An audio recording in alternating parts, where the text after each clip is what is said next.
Buenas tardes, mi nombre es Catherine Becerra y yo les voy a hablar de lo que es tosis palpebral. Entonces, como una introducción, los síntomas, estos se relacionan con la pérdida del campo visual periférico y en casos graves con lo que es la pérdida de la visión central. En la mayoría de los pacientes, el músculo elevador y la aponeurosis son responsables de la tosis.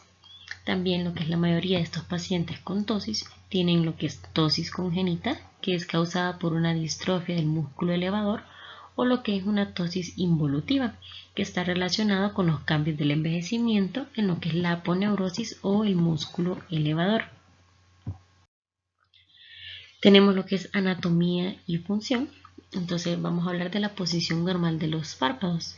Entonces el párpado superior descansa en o justo debajo del limbo superior. Ya lo que es el párpado inferior, normalmente se encuentra en el limbo inferior.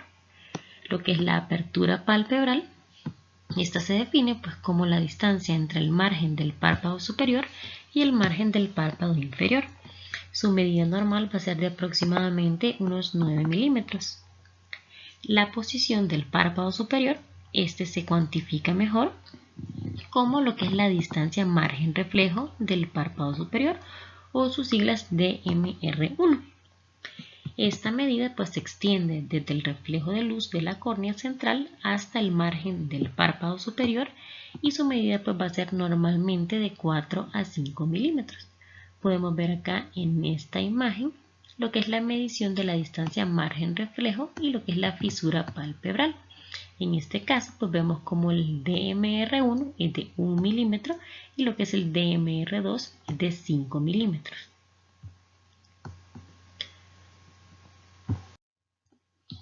Los retractores del párpado superior. Estos retractores van a ser los encargados de abrir el párpado superior. Estos son lo que es el músculo elevador, el músculo de Müller y lo que es el músculo frontal. Las anomalías funcionales o anatómicas en el complejo del músculo elevador son la causa de la mayoría de las tosis. Tenemos lo que es el músculo elevador. Entonces, este es el principal retractor del párpado superior. Este es un músculo esquelético y es responsable de la elevación voluntaria del párpado superior.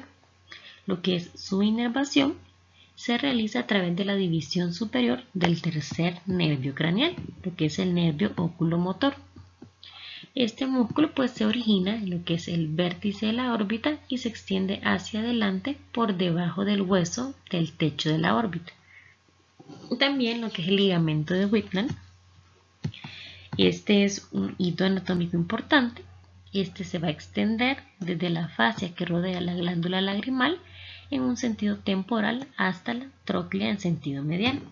Y este ligamento suele ser fácil de ver intraoperatoriamente como una fuerte banda blanca de tejido fibroso. En cuanto al músculo de Müller, este es responsable de lo que es la elevación involuntaria del párpado superior. Se encuentra entre la conjuntiva en la parte posterior y la aponeurosis del elevador en la parte anterior. Se va a extender desde el margen superior del tarso superior hasta el nivel del ligamento de Whitman. También acá un hito quirúrgico destacado en la superficie del músculo de Müller va a ser la arcada periférica. Esta se extiende a través del músculo unos pocos milímetros por encima de la placa tarsal, como podemos ver acá en esta imagen. La pérdida de lo que es la inervación del músculo de Müller nos va a dar como resultado lo que es la tosis leve asociada con el síndrome de Horner. Ya lo que es el músculo frontal, se encarga de levantar las cejas y es también considerado un retractor débil de los párpados superiores. Parte de lo que es la galea aponeurótica del cuero cabelludo, y la aponeurosis fibrosa que se extiende desde el occipucio se convierte en el músculo frontal inferior a la línea del cabello. Y al igual que los demás músculos de la expresión facial, el músculo frontal va a estar inervado por una rama del nervio facial que es el nervio frontal. En cuanto a la clasificación de la tosis, tenemos los tipos de tosis. Tenemos la tosis congénita simple, la tosis involutiva y lo que es una tosis inusual. Entonces, desde un punto de vista práctico, la mayoría de los pacientes van a presentar lo que es tosis congénita simple o lo que es una tosis involutiva. La mayoría de los niños tienen lo que es una tosis congénita simple y la mayoría de los adultos van a tener una tosis involutiva. Los otros tipos menos comunes entran en esta categoría de tosis inusual. Hablamos también de los signos vitales del párpado. Estos signos vitales pues, nos van a dar información que necesitamos para saber clasificar y tratar la tosis, ¿verdad? Entonces, estos incluyen lo que es la distancia margen-reflejo, la función del elevador y lo que es la altura y fuerza del pliegue palpebral. Tenemos lo que es la distancia margen-reflejo. Aquí podemos ver en estas imágenes lo que son las mediciones del DMR y la fisura palpebral, ¿verdad? Podemos ver pues que las fisuras palpebrales miden lo mismo en lo que es el ejemplo A y en lo que es el ejemplo D, aunque pues cada uno representa una condición clínica diferente, ¿verdad? Vemos acá en esta primera imagen como el DMR1 es de 4 milímetros, el DMR2 es de 5 milímetros y pues la fisura palpebral que se saca pues haciendo una suma de estas dos nos va a dar 9 milímetros. Ya la segunda imagen, en el inciso B, podemos ver lo que es ya una tosis del párpado superior. Vemos como el DMR1 es de 2 milímetros y el DMR2 de 5 milímetros, obteniendo pues una fisura palpebral de 7 milímetros. En la tercera imagen pues vemos como hay una retracción del párpado superior. Vemos acá un DMR1 de 7 milímetros, un DMR2 de 5 milímetros y hay una fisura palpebral de 12 milímetros. También tenemos en esta última imagen pues lo que es una tosis del párpado superior y acompañado pues de una retracción del párpado inferior. El DMR1 en este caso es de 2 milímetros y el DMR2 es de 7 milímetros, obteniendo una fisura palpebral de 9 milímetros. Tenemos también lo que es la función del elevador. Entonces, la función del elevador es el concepto clave en la clasificación y el tratamiento de la tosis, ¿verdad? La función del elevador va a ser el indicador clínicamente más útil de la salud de lo que es el músculo elevador. Y el movimiento normal sugiere pues que el músculo tiene una fuerza normal. Sabemos que lo que es la tosis congénita simple se va a asociar con una función reducida del elevador. La tosis involutiva, esta se asocia con una función del elevador normal o casi normal, y aquellos tipos inusuales de tosis pues generalmente se asocian con una función reducida del elevador, pero la función del elevador también puede ser normal. Entonces vemos acá en esta imagen lo que es la medición de la función del elevador. Se puede ver lo que es la posición del pulgar sobre la ceja, como vemos acá, impidiendo pues cualquier elevación del párpado por el músculo frontal. Y vemos lo que es el párpado en una extrema mirada hacia abajo y el párpado en una extrema mirada hacia arriba, ¿verdad? Y la excursión del párpado o lo que es la función elevadora en este caso va a ser de 15 milímetros. La altura y fuerza del pliegue de la piel. Entonces, la distancia desde el margen del párpado superior hasta el pliegue de la piel es la altura del pliegue de la piel. Y en mujeres adultas, pues esta medida va a ser de 8 a 10 milímetros y en hombres adultos va a ser de 6 a 8 milímetros. Ya en los niños, pues se considera esta altura algo menor. El pliegue de la piel es importante por 3 razones, ¿verdad? Ya que se informa sobre el tipo de tosis, nos da una estimación de la función del elevador y nos va a proporcionar lo que es la línea de incisión estándar para poder abrir el párpado en la mayoría de las operaciones de tosis. Vamos a hablar de lo que es la tosis congénita simple. Acá vamos a usar el término de tosis congénita simple para describir pues, una forma específica de tosis que es presente al nacer. Para la forma más común de una tosis adquirida, que ocurre ya más tarde en la vida, ya utilizamos el término de una tosis involutiva. En estas tosis congénitas simples, el párpado está tósico debido pues, a una distrofia del músculo elevador en sí. Y se usa el término simple pues, para precisar que el único problema es el músculo elevador distrófico. Cuando ya se realiza una cirugía de tosis a un paciente con una tosis congénita simple, se verá pues que el músculo distrófico va a estar infiltrado con un tejido graso, como podemos ver acá en esta imagen. El músculo pues ya no es de un color rojo saludable, sino que se torna como este color amarillento que vemos acá. Este músculo débil pues no puede moverse bien, por lo que se reduce la función del elevador. Y una función reducida se va a asociar con un pliegue cutáneo débil o incluso ausente. Por lo general, pues la tosis congénita simple se asocia con una función del elevador reducida, lo que es un pliegue cutáneo débil o ausente, y lo que es el retraso del párpado al mirar hacia abajo, como ya les mencioné. Entonces, para una tosis simple con una función del elevador mayor de 4 milímetros, se recomienda lo que es un avance de la aponeurosis del elevador, es decir, apretando o tensando el elevador. Ya si la función del elevador es inferior a 3 milímetros, se recomienda un cabestrillo frontal.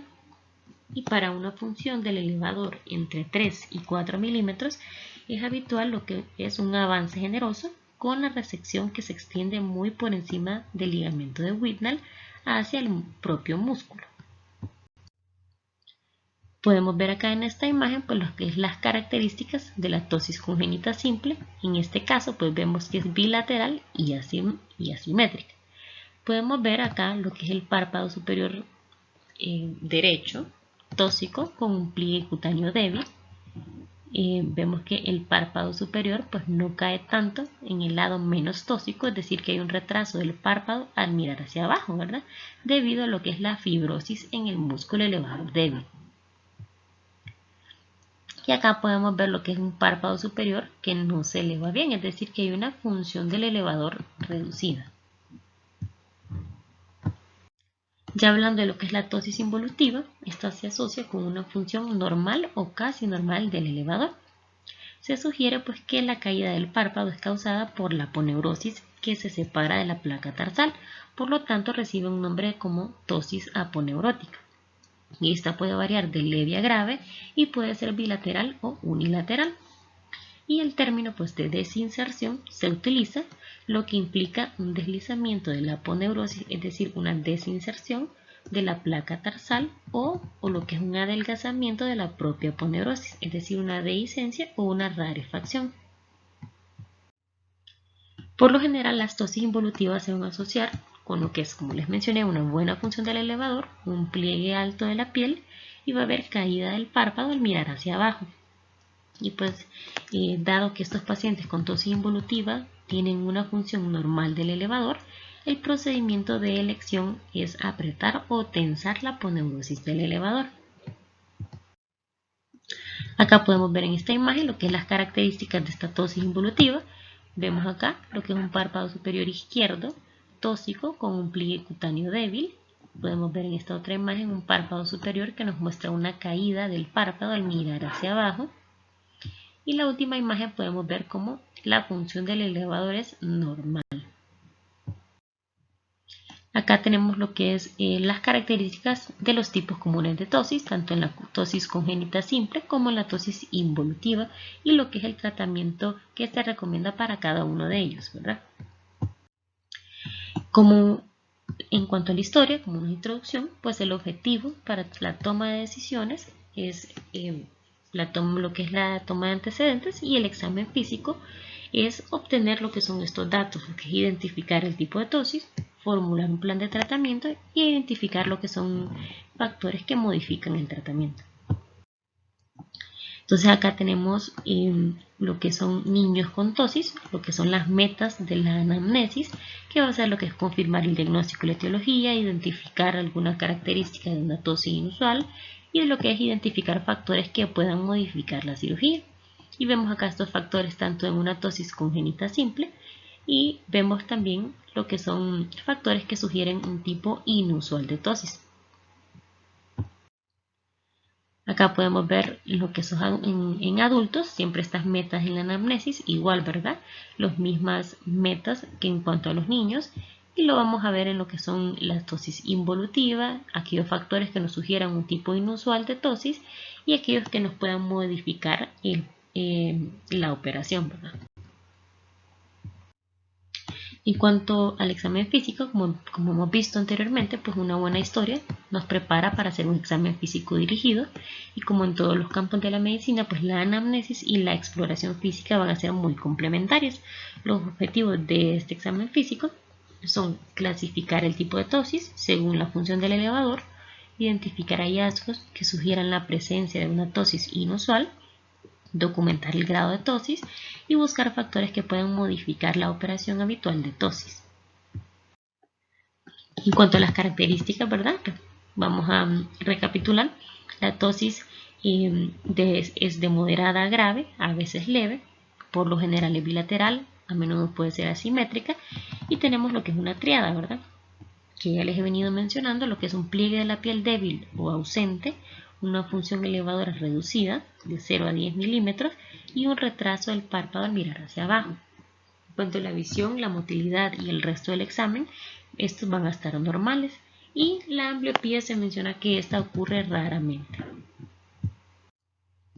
En cuanto a las características de la tosis involutiva en adultos, hay una tosis de leve a moderada, a veces también puede ser grave, esta puede ser ya sea unilateral o bilateral, y en cuanto a su triada tenemos una función normal del elevador, hay un pliegue alto de piel y hay una caída del párpado al mirar hacia abajo. También nos menciona que hay elevación de la frente, a menudo pues se va a observar arrugas profundas en la frente. Lo demás, visión, motilidad y resto de examen van a estar normales. Tenemos luego lo que es la corrección quirúrgica de la tosis palpebral. Entonces, en la mayoría de los pacientes, la reparación de la tosis se lleva a cabo para mejorar la función visual, ¿verdad? Va a ser necesario la documentación de la necesidad médica de reparación, donde se necesitan los siguientes elementos: lo que es la queja del paciente, hallazgos físicos, prueba de campo visual y lo que van a ser fotografías. Las quejas comunes son disminución de la visión, pesadez de los párpados, hay dolor de frente o dolor de cabeza, va a haber dificultad para leer y lo que es dolor en el cuello. El examen debe documentar lo que es la altura del párpado superior, que es el DMR1. En cuanto a la información de apoyo, esta incluye cejas elevadas o arqueadas, surcos prominentes en la frente y una posición de barbilla arriba, ¿verdad? Ya lo que es las pruebas de campo visual, esta debe hacerse con los párpados en posición tósica relajada y con los párpados vendados para que estén abiertos. También se va a complementar con fotografías. Estas pues a veces se requiere demostrar lo que es la posición del párpado tósico. Algunas consideraciones preoperatorias y postoperatorias. Tenemos ciertas complicaciones como ser la simetría, posición corneal, hemorragia, ceguera. En cuanto a medicamentos, se recomienda la aspirina o productos que contienen aspirina. Tenemos los inhibidores plaquetarios y agentes antiinflamatorios no esteroideos. Y dentro de los signos tenemos los moretones y la inflamación van a ser comunes durante 2 semanas. Y para esto pues se aplica lo que son bolsas de hielo en el ojo durante 1 o 2 días. Hay 2 operaciones para tratar la tosis, ¿verdad? Lo que es el avance de la aponeurosis del elevador, que esto lo utilizamos pues en aquellos pacientes en los que la función del elevador es buena, y la otra técnica es las operaciones de cabestrillo frontal, esta en aquellos pacientes en los que la función del elevador esté deficiente.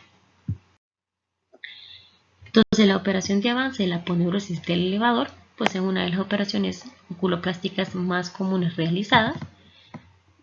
Este es el procedimiento de elección para adultos con una tosis involutiva. Estos pacientes pues con tosis tienen una función normal del elevador, por lo que tiene sentido pues apretar lo que es la aponeurosis del elevador, ¿verdad? Esta operación se realiza más fácilmente utilizando lo que es anestesia local, y la inyección de un anestésico local debajo de la piel proporciona pues suficiente anestesia para operar la aponeurosis, pero no paraliza el músculo elevador más profundo. La operación de avance de la aponeurosis del elevador incluye lo que es la preparación del paciente, se procede a la incisión en piel, se identifica lo que es la aponeurosis del elevador, se realiza una disección de la aponeurosis del músculo de Müller y lo que es el avance de la aponeurosis del elevador. Entonces acá tenemos lo que es la operación de avance de la aponeurosis, ¿verdad? Entonces se marca lo que es una incisión en el pliegue de la piel del párpado superior. Se coloca lo que es una sutura de tracción utilizando seda 4. Se marca y se hace una incisión en el pliegue del párpado. A veces pues una ligera presión sobre el ojo hará que la grasa pues sea más visible y se procede a diseccionar el músculo orbicular del tabique por encima de 5 a 10 milímetros. Esto se debería poder ver lo que es la grasa preaponeurótica a través del tabique, como vemos acá. Luego, pues se debe hacer lo que es un agujero, como vemos aquí en esta imagen, en lo que es el tabique, utilizando unas tijeras de Westcott o una cauterización térmica, ¿verdad? Se procede a abrir el tabique completamente hacia la izquierda y luego hacia la derecha, como vemos en la imagen, y ya se procede a diseccionar la grasa preaponeurótica de la aponeurosis. Vemos acá cómo se procede pues a desinsertar lo que es la aponeurosis de la cara del tarso. Se crea lo que es un plano de disección entre el músculo de Müller y la aponeurosis. Luego se va a separar pues estos tejidos para visualizar lo que son las bandas de tejido entre las capas, y usando lo que son las tijeras de Westcott se empuja contra la superficie inferior de esta aponeurosis para poder separar y cortar estas bandas. También nos podemos ayudar de lo que es el cauterio térmico. Luego se hace pues lo que es un paso lamelar a través del tercio medial del tarso, como vemos aquí, utilizando una sutura de nylon 5-0. Luego vemos acá cómo se pasa cada aguja a través de la superficie inferior de la aponeurosis. Luego se avanza la aponeurosis sobre el tarso y se procede a anudar la sutura, y siempre pues hay que comprobar la altura y el contorno del párpado. Estos ajustes de altura se realizan pues moviendo las suturas aponeuróticas hacia arriba o hacia abajo, ¿verdad? Y se debe apuntar siempre a una sobrecorrección de 1 milímetro. Cuando se obtenga la altura correcta, pues se debe anudar la sutura de nylon de forma permanente y se recorta pues la aponeurosis redundante utilizando unas tijeras de Westcott, como vemos en la imagen, ¿verdad? Ya lo que son en raras ocasiones, pues se presenta lo que es una caída temporal, y esta se puede corregir con un paso vertical adicional de la sutura de nylon desde el tarso hasta la aponeurosis. Tenemos acá, vemos ya cómo se debe formar lo que es el pliegue de la piel, utilizando pues dos suturas cutáneas separadas, como vemos aquí, desde el borde de la piel hasta la aponeurosis en el margen tarsal superior a la piel. Y pues ya se procede a lo que es el cierre de la piel utilizando una sutura continua, reabsorbible o permanente, en una posición más alta o más baja en la aponeurosis. Por último, pues ya se procede a colocar lo que es un ungüento antibiótico tópico en el ojo y en la herida unas 3 veces al día.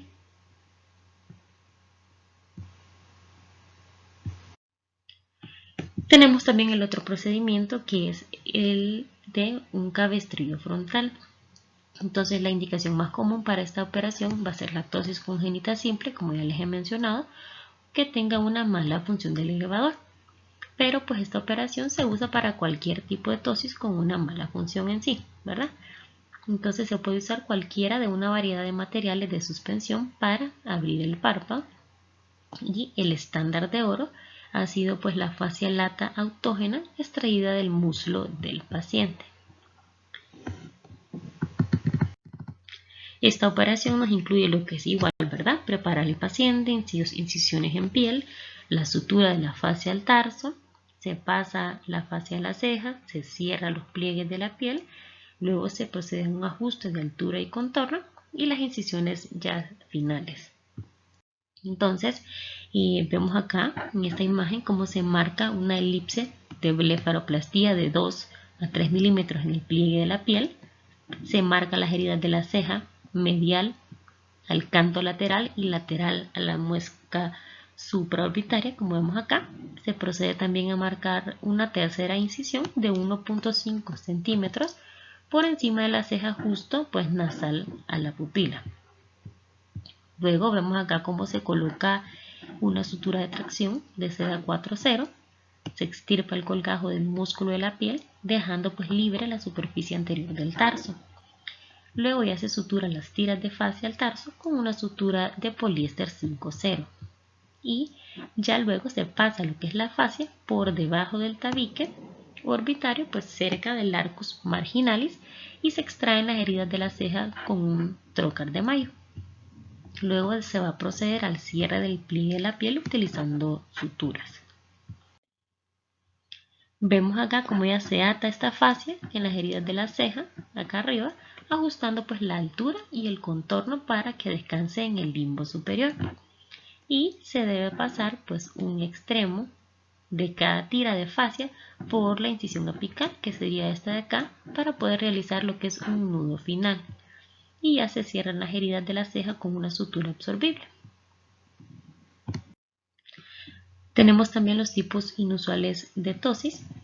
Tenemos en lo que es la tosis congénita, o también vemos adquiridas, como lo que es la miastenia gravis, una parecida al tercer par.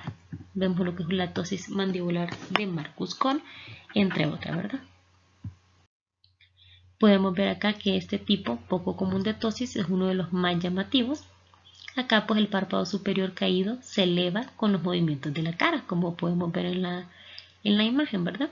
Y se debe buscar pues el guiño de la mandíbula de Marcus-Kohn en todos los niños con una tosis congénita, haciendo pues que el niño coma o mastique chicle durante el examen.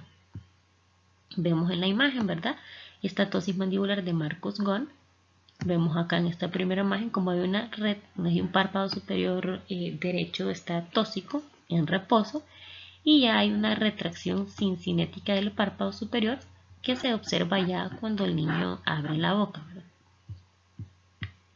En esta otra imagen tenemos un síndrome de blefarofimosis.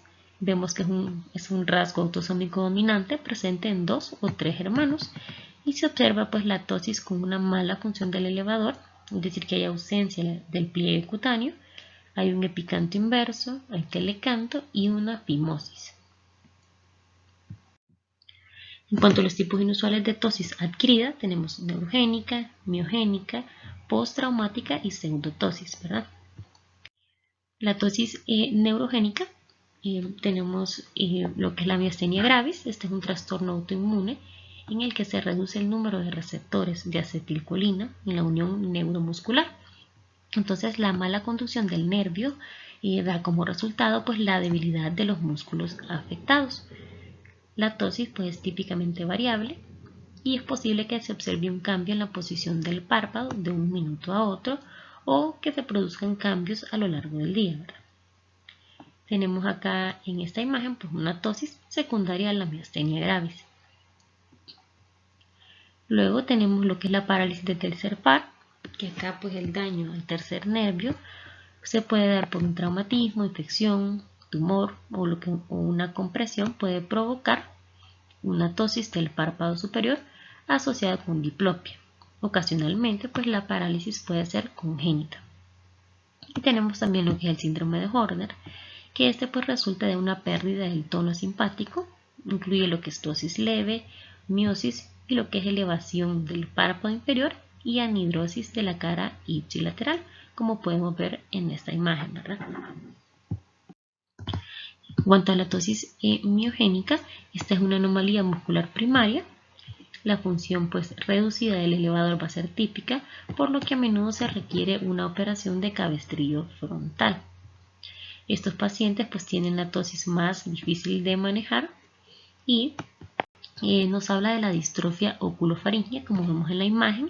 Esta es una afección familiar en la que se desarrolla una tosis bilateral progresiva en asociación con una debilidad facial y dificultad para tragar.